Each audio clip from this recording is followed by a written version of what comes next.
sound of chains echoes through the marble corridors of Topkapi Palace, soft yet merciless, like the breath of history itself.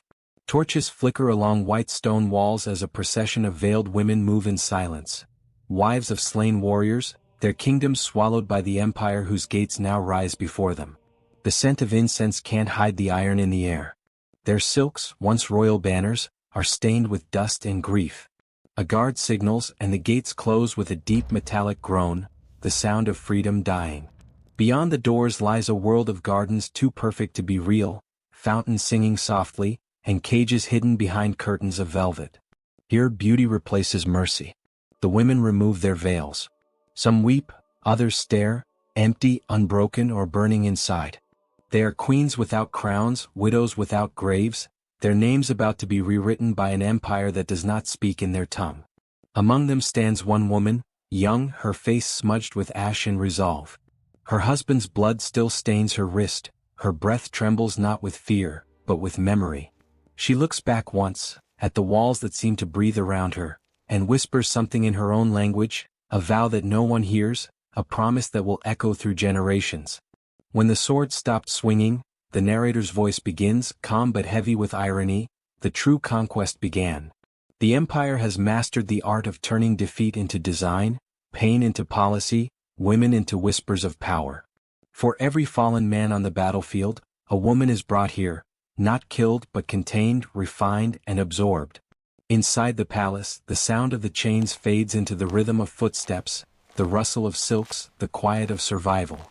And as the night folds over Istanbul, the moonlight crawls across the domes and towers, illuminating a truth that the world will forget, that empires are not only built by men who wield swords, but by women forced to kneel before them. The Ottoman Empire, vast, golden, and merciless, stretches across centuries from the burning fields of Hungary to the deserts of Arabia. It conquers not only land but memory. Armies march, borders shift like tides, and after every victory, processions of captives follow.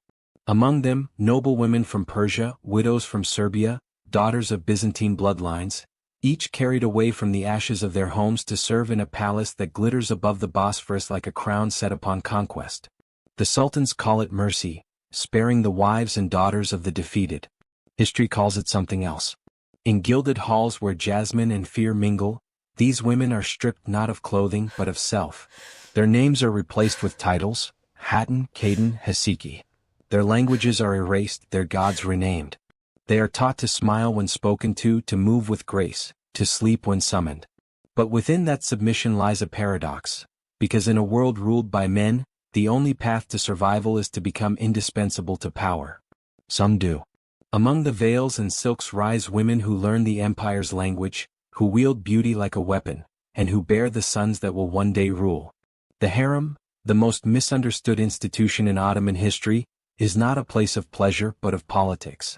It is where grief is refined into diplomacy, and where the empire turns captives into mothers of sultans. One of the new captives, the same woman from the opening, kneels beside a fountain, washing her hands until the water runs clear. Her reflection trembles in the ripples, as though even the water refuses to remember her. Behind her, an older woman's voice whispers, "Forget your name. Here, names are dangerous." Outside, the empire celebrates another victory, fireworks staining the night sky. Inside, another kind of war begins, one fought with whispers, glances, and lineage. And as centuries will pass, these women's children will become rulers, their grief buried beneath titles and jewels. The narrator's voice, soft and almost pleading, fades in. These stories were erased from the chronicles, whispered behind palace curtains. Don't let them vanish again. Subscribe before history's silence wins. The screen fades to black, but the echo of chains remains, a reminder that some empires never die, they simply learn to hide behind beauty. The sun hangs like molten gold over the Anatolian plains, burning through clouds of dust as a slow caravan winds its way toward Istanbul. The air trembles with heat and despair. Dozens of wagons creak beneath the weight of women draped in torn silks, queens, consorts, and widows of men who dared defy the crescent moon of the Ottoman banner.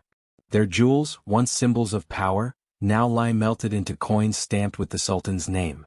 Their titles, queen, lady, wife of a king, erased as if they never existed. The janissaries who guard them ride in silence, eyes fixed ahead, unmoved by the quiet sobs that rise and fall like prayers lost to wind. Behind them, empires lie in ruins.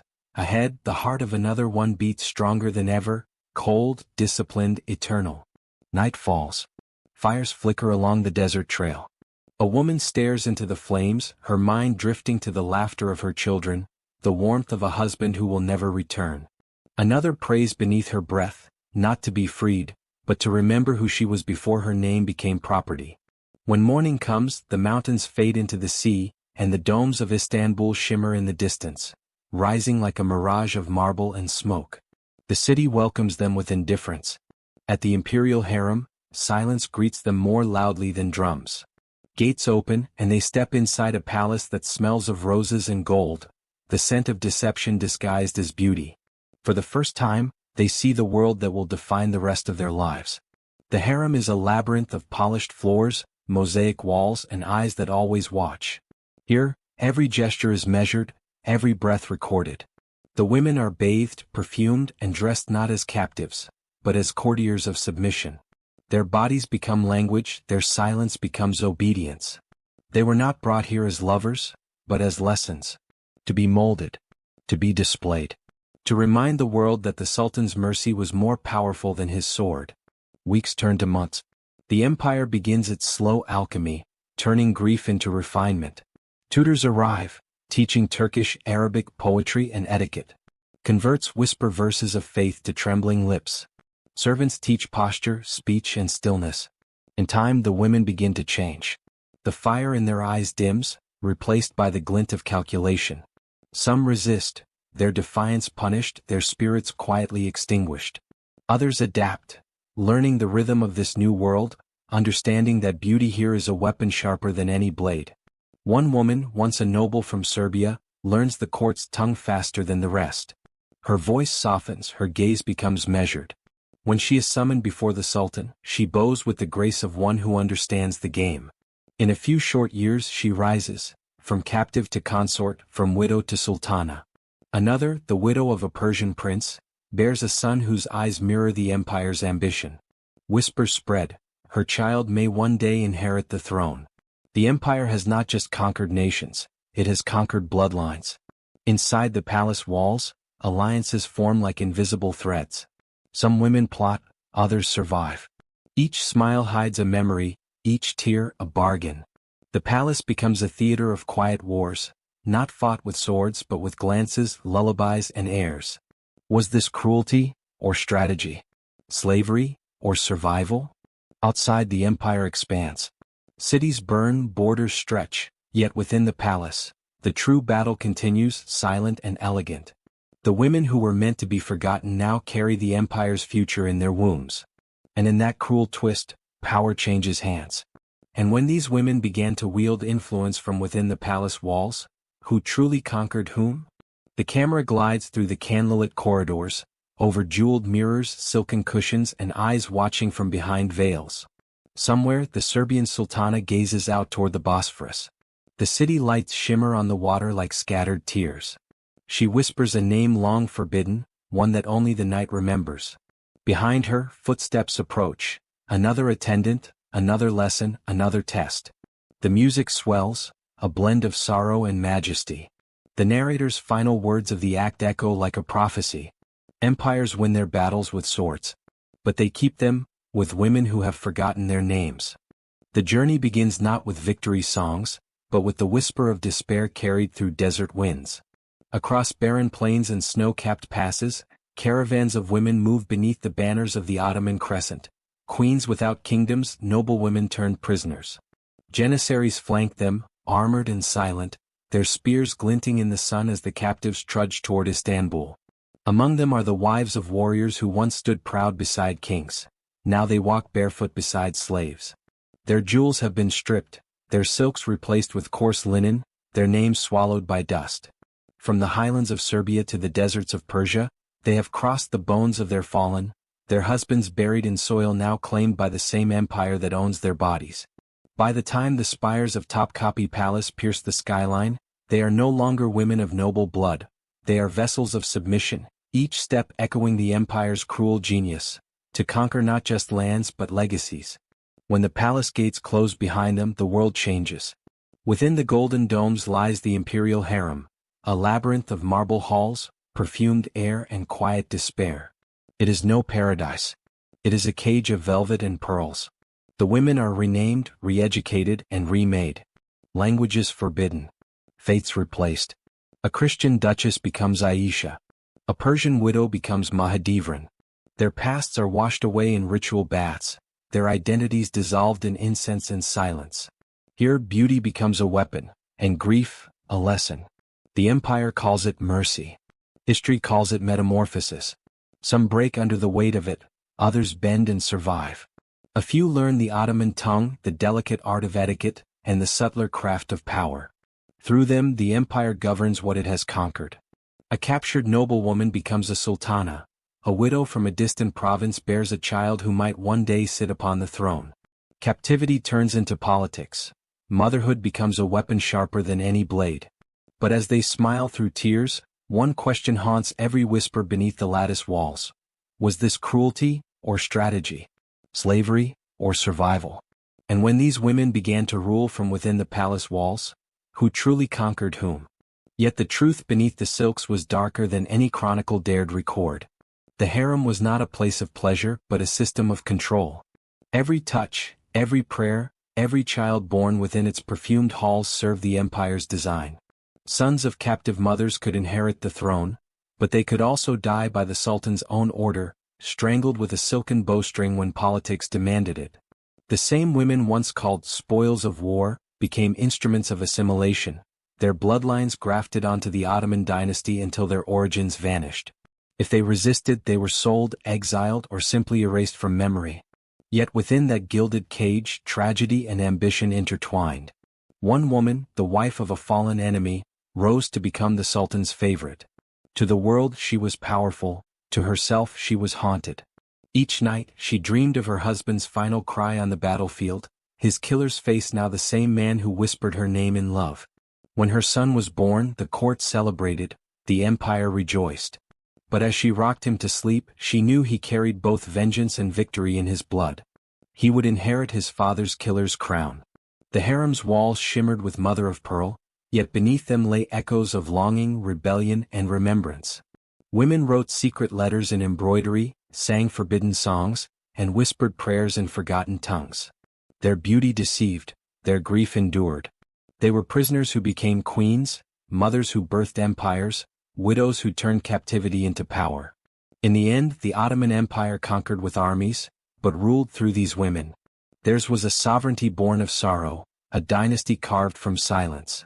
As the camera pans across the Bosphorus, the palace gleams beneath a dying sun, golden and hollow. The narrator's voice softens. If you were in her place, a captive dressed in gold, a mother to the bloodline of your enemy, would you submit, or die defiant? Tell me in the comments. Your voice might be the only justice she ever gets. Time moved differently inside the palace walls. Seasons passed not by the turning of leaves but by births, deaths, and silences. What began as captivity soon became a dynasty. For the women the world once pitted became the mothers of sultans, the hidden architects of an empire that spanned continents. From the gilded chambers of Topkapi emerged a quiet revolution, the Sultanate of Women. Through whispered counsel and maternal influence, concubines and former captives began to shape imperial policy, manipulating marriages, treaties, and wars. Behind every decree bearing the Sultan's seal was often the unseen hand of a woman whose name history refused to record.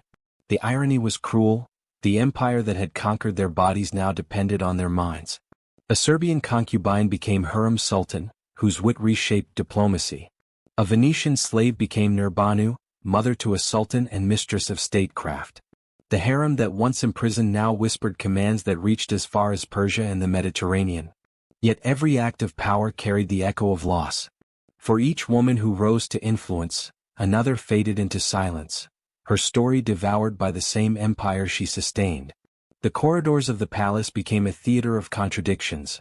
Lullabies sung over political plots, prayers whispered for sons destined to kill their brothers, love letters hidden behind state decrees.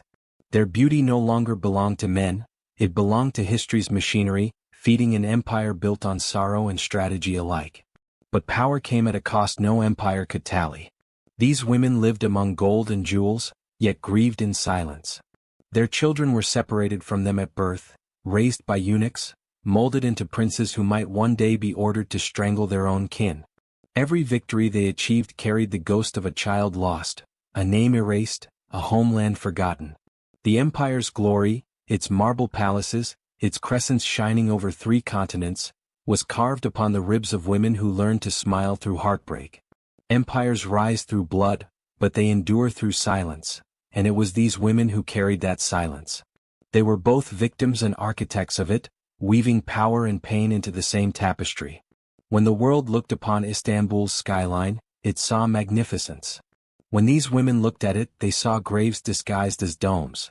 They had been brought as spoils of conquest. They left as the mothers of empires. Their lives blurred the line between captivity and legacy, love and manipulation, survival and surrender. The harem had not only changed them, it had changed history itself. And yet, history tried to forget them. The narrator's voice softens, almost pleading, "If these voices moved you, let them echo further. Like, share, and subscribe, so history's forgotten queens aren't buried twice." Centuries have passed since the gates of Topkapi last closed upon captive queens, yet the echoes of their footsteps still haunt us.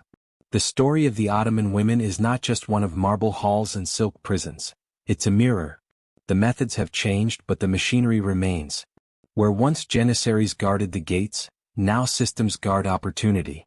Where women once learned to smile through silence, today they are told to be strong, to adjust, to fit in. The empire is gone, but its lesson endures. Power survives by teaching the powerless to adapt. The conquest no longer comes with swords, it comes with manipulation, bureaucracy, image, and politics. A modern woman's chains are invisible. Expectations, judgments, glass ceilings wrapped in polite words. We praise empowerment, yet still demand compliance. We celebrate freedom, yet punish defiance. The same empire that once renamed captives now renames conformity as virtue. And so, history doesn't die, it reinvents itself. The palaces have become boardrooms. The harems, social systems. The veils are no longer silk, they're fear, doubt, silence. These new walls are built not of stone, but of perception. Still, just as those Ottoman women learned to rule from within their captivity, women today continue to transform survival into influence. The lesson of the harem is not only tragedy, it's endurance. It's the story of how humanity bends but does not break, how power can be wrestled from the very structures designed to oppress. Yet the cost remains the same. To endure, one must often trade fragments of the self. The narrator's voice softens, almost breaking.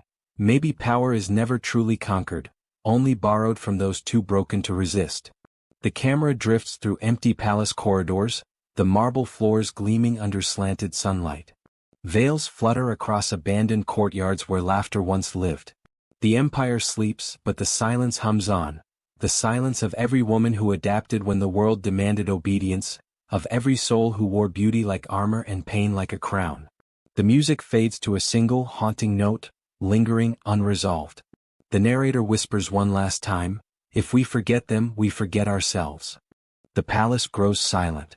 Dust floats in the fading light that filters through lattice windows, falling on marble floors once brushed by silken slippers. The laughter of the past is turned into echoes, the scent of rosewater long vanished. The story of these captive queens feels complete, but the empire's darkest secrets lie beyond their veils. For the women's power was not the final cruelty, it was what came after. In the shadows of their gilded rooms slept children born of conquest, princes whose blood carried both victory and vengeance. To the world they were heirs of glory. But to the empire they were dangers waiting to grow. The Ottoman dream had no space for brothers to share the same crown. But what about the children, the heirs born from conquest? In the next episode, we uncover the princes who were never allowed to live, the Ottoman practice of fratricide, and how brother killed brother for the throne. The music fades into a trembling silence, broken only by the faint echo of a child's laughter, soft, distant, then gone. The narrator's tone turns almost pleading, each word a quiet wound. If you leave without subscribing, these stories will vanish again into the silence they fought to escape. Hit subscribe, and let history remember. The screen darkens. The last image is a cradle draped in gold, a mother's empty hands resting beside it. Then, in slow, ghostly letters across the black,